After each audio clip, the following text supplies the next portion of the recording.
আসসালামু আলাইকুম। আমার দিনের বোনেরা, আমার দিনের ভাইরা ভালো আছেন তো? আলহামদুলিল্লাহ, আপনার বোন ভালো আছে। এখন এই রাত্রে আলু ভর্তা করব।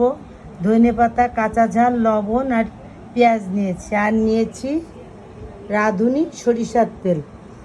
অনেক ঘ্রাণ, তেলে মেলা ঝাঁজ। এই যে তেলটা দিয়ে দেবো, বিসমিল্লাহির রহমানির রহিম।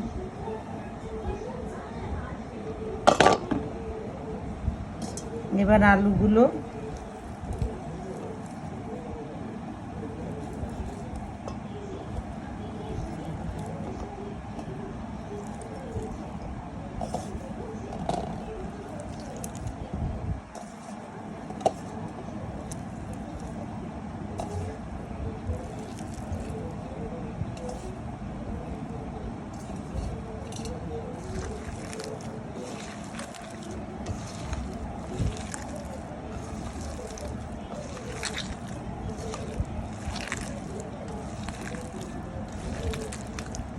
সরিষার তেলের ঘ্রাণে সারা ঘর ভরে গেল।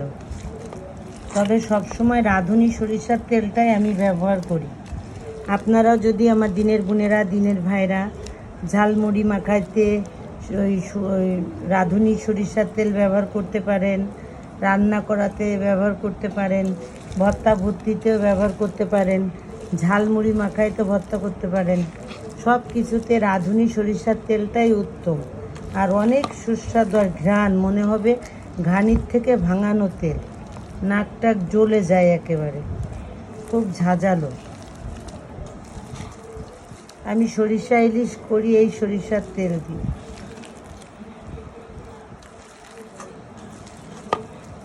এই দেখুন কত সহজে সরিষার তেলে আলু ভর্তাটা আরো মজা হয়েছে।